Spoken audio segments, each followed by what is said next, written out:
we'll definitely touch on that because the Go Live Glam, Go Live and the Glam, Monetize. Go Live and Monetize podcast. I forgot, somebody I was talking to recently was like, every time you go on a podcast interview, that's when you should talk about the podcast because those people are already listening to podcasts, and I then forget about it until just right now. Well, let's tell people about the Glam podcast at the very beginning of this new Nonfiction Brand podcast episode. The Glam podcast? Molly Mahoney, what is that all about? Oh my goodness gracious. The Glam, Go Live and Monetize podcast. There's actually 2 versions of it because I know not everybody has all the time in the world to listen to a full deep dive training. So we have the Glam, Go Live and Monetize briefing, which is short versions of the full podcast. And this is information that helps you to really streamline how you show up in the world, whether it's on live video, whether it's on, Clubhouse or on YouTube, how you connect with your community and how you create conversations that lead to conversions. So hence Go Live and Monetize. Which also is an acronym for GLAM, which is an indication of what you can expect whenever you run into Molly Mahoney. A whole lot of glam, as in glamour, as in sprinkles, as in tinsel, as in hair colors. I think you've got, how many hair colors you got going on right now? I don't know. Right now, the COVID thing is a little crazy. Usually I go for oil slick, is just one solid color called oil slick. Nice. Right now I am intentionally adding blue and purple. And my secret is I used to bleach my hair in order to get these highlights in there, but now I just put it straight on top and it only takes where my hair is actually gray. Wow. So I would have like a Cruella de Vil stripe. Oh, but that would be so cool in certain situations. Someday. I mean, that's pretty swanky. As you can see on my face, I've leaned into the gray in a big way because I like it. Yeah, well, it was salt and pepper. Now it's mostly salt, but that's okay. I love salt. I got the gravitas now because I've got exactly. the gray. It adds to the expertise. Yeah, well, we would hope. But anyway, Molly Mahoney, a dear friend of mine who I just appreciate your energy so much. And that's one of the things we talked about the first time you were on the podcast, that people have got to be prepared for the amount or the wattage you put out. And that is, let me put it this way. There are a lot of people who appear like you in live videos or video, but then you meet them in person and they're like dishwater. You're not like that at all. If anything, you're more amped up in person because you're like I'm sorry, don't take this the wrong way, but you're like one of those peeing puppies that is, I'm so happy to see you. I can't hold it in. And, and I love that. But a lot of people, and you've talked about this in the past, a lot of people, when they see that in video, don't believe it. Yeah. Until they meet you in person and then go, oh, you are the definition of authenticity. It's just your level of authenticity is turned up not to 11, but like 72. It's true. And I think, honestly, if you go back and watch my old videos, when I first started doing live, I was more at like a 98. Yeah. Where when I watch them, I'm like, whoa, what the heck are you doing? So I'm finally, in our camera confidence program, I'm finally going back and re-recording some of the videos that the content is still good, but there's 2 things I just cannot handle about them. One is that when I start the videos, actually, that's how I would start videos. That's not, most people cannot handle that. And the other thing is my bangs used to be so short. So there's these videos in our course of my bangs. I've got like Betty Page bangs. And I'm like, I've mellowed to the 72.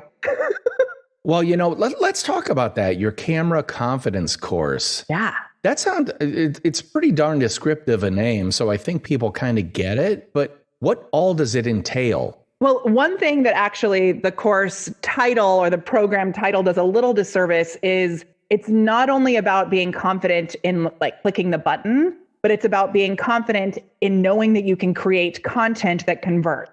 So there's 6 different modules. One is how to show up and be accountable to make sure that you actually do the thing consistently. Because if you don't consistently show up, neither will your clients, right? The other is we focus on how to get the right content that converts, like I mentioned. We talk about how to be a polished performer so that you're bringing yourself authentically to the screen, but you're doing things like warming up. We talk about the 5 Ps of the prepared performer, like your pace and your percussiveness and how loud or soft, your power, the pitch that you're using, like we talked about earlier, right? Yes. In the last episode. And then we have a bunch of really specific trainings and templates on how to create a description that converts, how to move people through this system we call the map to millions, which is how we had a video hit a reach of 1 million organically. And then we rounded out with how to repurpose your content. So we've got a bunch on how to take those videos, turn them into a podcast, which is what we do. Take the videos, turn it into little snippets that you can use on IGTV or on YouTube as a recap, stuff like that. Wow. So if someone were interested in learning more about that, where could they go to? Yeah. The best place is actually to go to our masterclass, because the masterclass will give you some knowledge and then you can learn about the program as well. So if you go to, let's do molly.live/NFB masterclass, then you'll be able to see, we have a masterclass there where you can learn so much about going live and then also a little bit about camera confidence.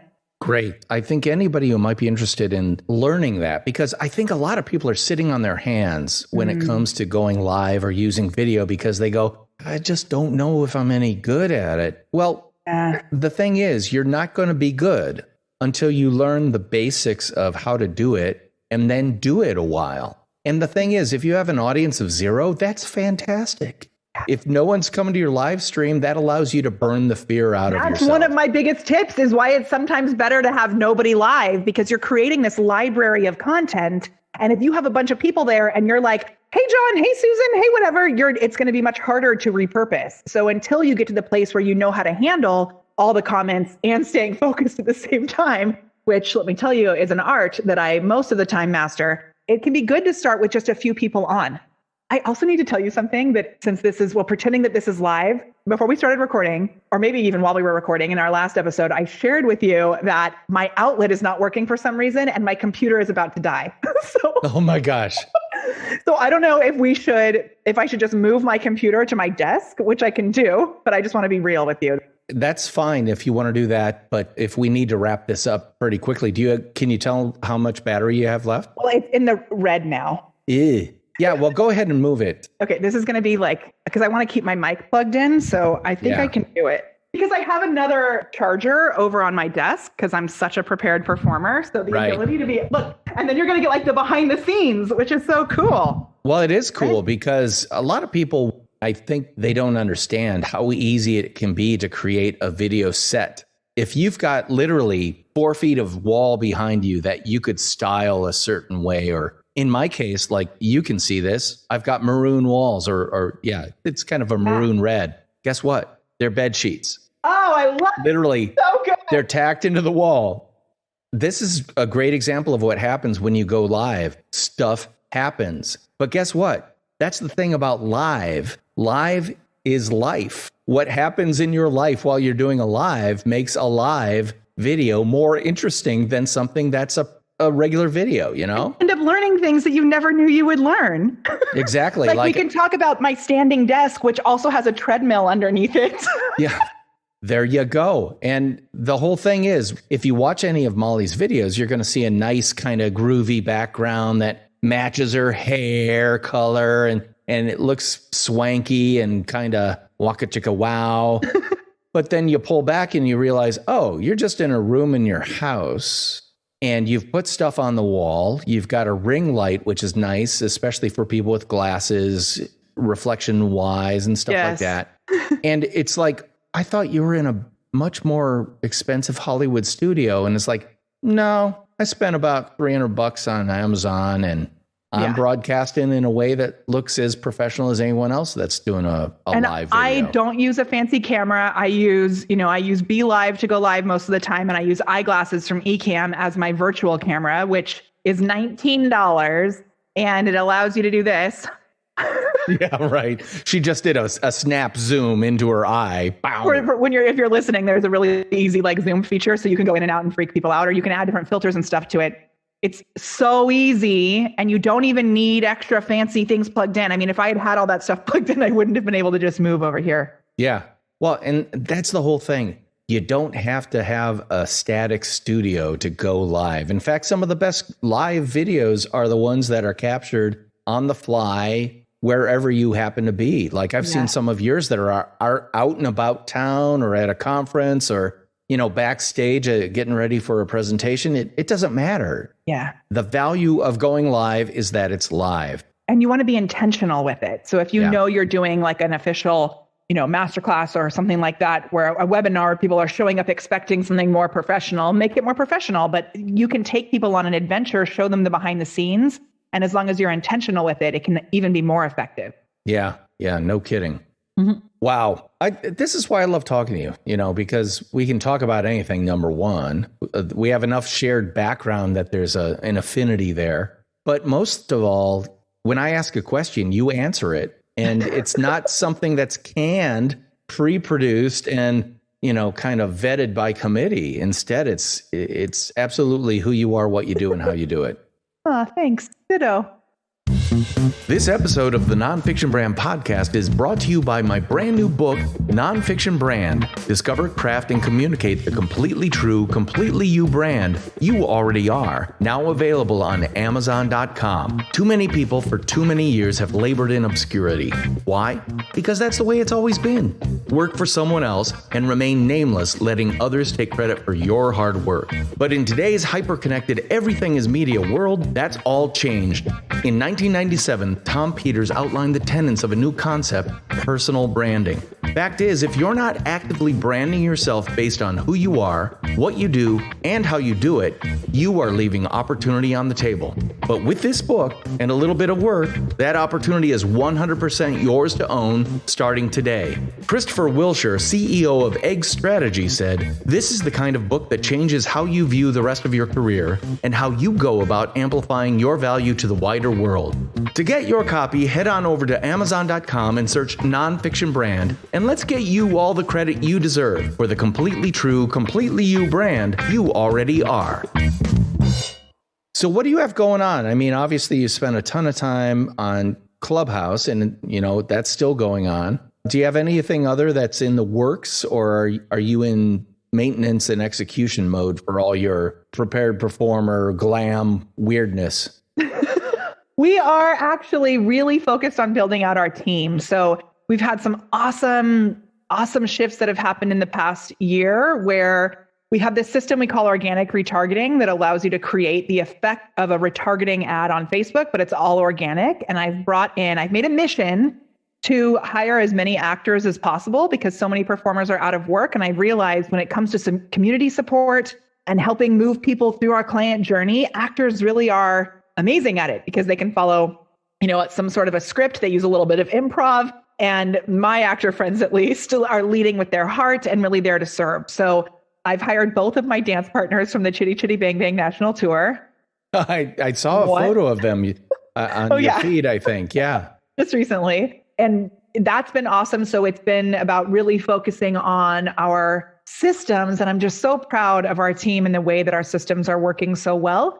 So that allows me to show up and do the videos, to dream into possibility, to really be there on our coaching calls. And we have a team of coaches now as well. So we have 4 coaches now on our team, which is also so awesome.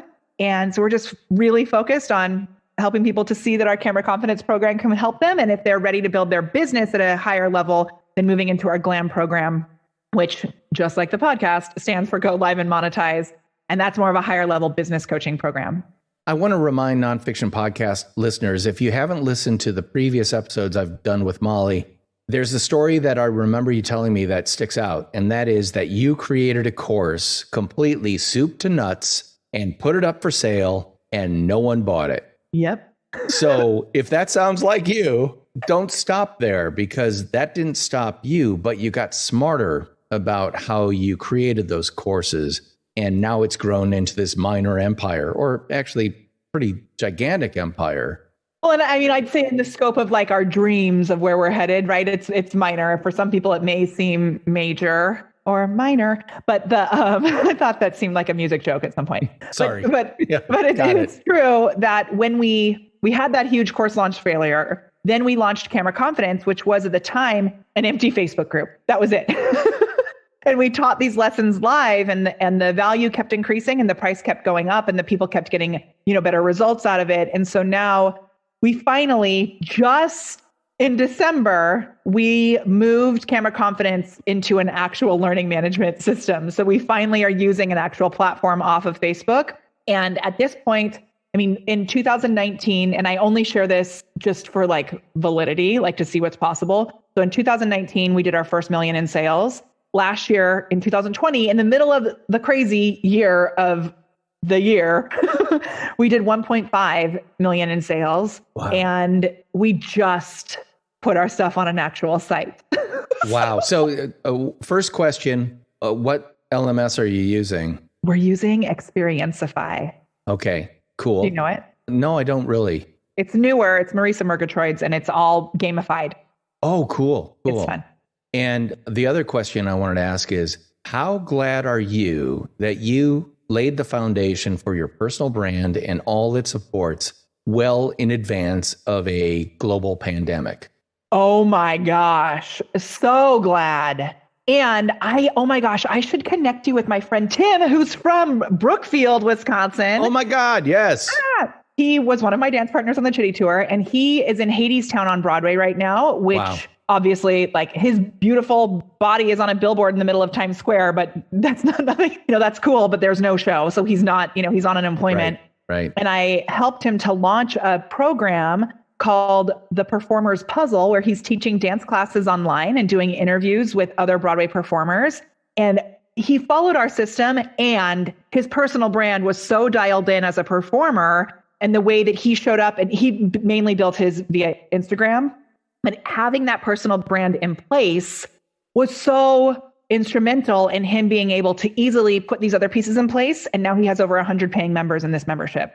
Yeah. And that can be the difference between eating and not eating for any performer. And even if he goes back to live performances, those people don't go away. Exactly. That's the thing that's been so cool this year with a few of our clients who never had anything online. They've launched something online now. And once they go back to being able to do their, services the way that they were before in person, they'll be able to still have this online component.